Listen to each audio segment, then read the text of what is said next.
Hey, wherever you're in time, I wanted to share with you something today. Last night, I was having dinner with my friends in the college mess, and suddenly an idea came up into my mind, a kind of like a paradoxical situation inside my mind.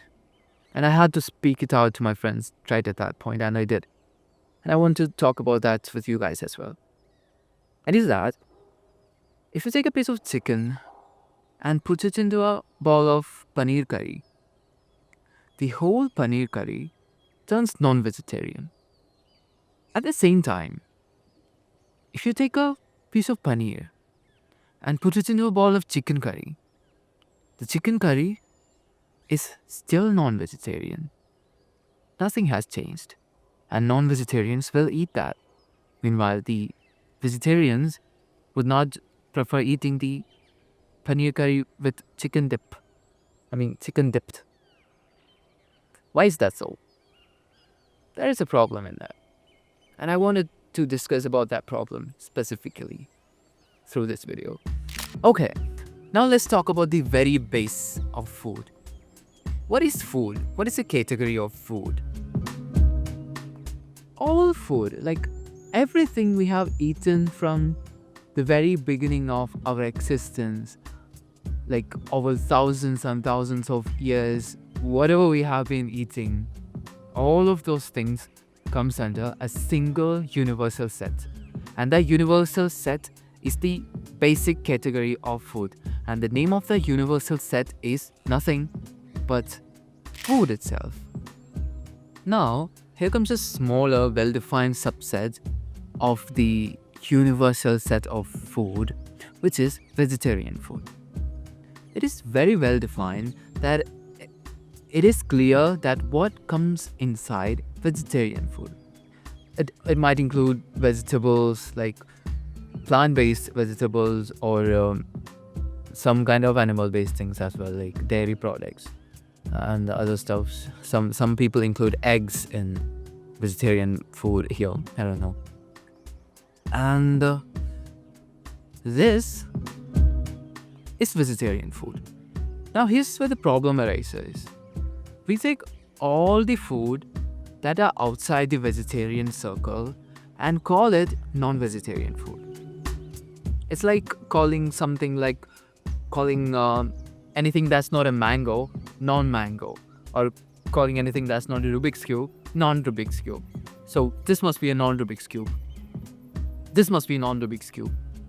So it just doesn't make sense. Calling a book non-Rubik's cube makes sense for the Rubik's cube person, but it doesn't make sense for someone from outside who doesn't know about what's Rubik's cube and what's non-Rubik's cube. Like, why? It just makes zero sense. Zilt, absolute zilt is what the sense it's making. Now let's come back to the paradox which we were talking about in the beginning. It is that if you put a piece of vegetarian thing in a non-vegetarian food, it stays non-vegetarian at the same time. If you put the non-vegetarian thing in a vegetarian food, it is completely changed to non-vegetarian. Non-vegetarian is dominating this. Like if you put a piece of that, it becomes that, right? So here there is a problem of asymmetry happening. Like the classification is not done scientifically or logically. It's a unidirectional classification, or it kind of works like a rule of contamination rather than a categorization or a classification. Now, let's talk about classifications. Classifications should work both ways. That means it should be bidirectional. For example, if you take something sweet and put something sour into it, you'll get sour sweet. And if you take something sour and put some sweet into it, you'll still get sour sweet. It goes the same for water. If you take some hot water and put some cold water into it, you'll get warm water. Also, if you take some cold water and put some hot water into it, you'll still get warm water. But in the case of vegetarian and non-vegetarian, if you take some vegetarian and put some non-vegetarian into it, the whole thing becomes non-vegetarian.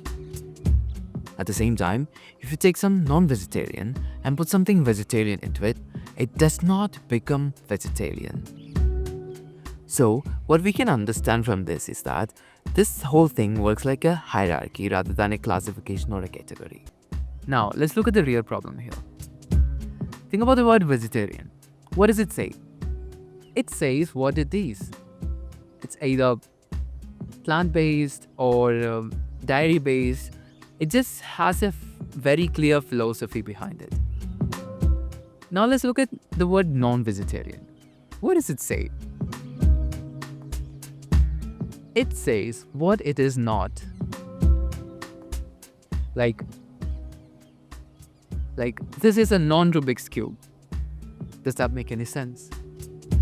This is a non-Rubik's cube too. That is the kind of problem we have in this kind of classification. What it does is that it just lumps together chicken, mutton, beef, venison, eggs, everything, and just put them under just one vague heading, non-veg.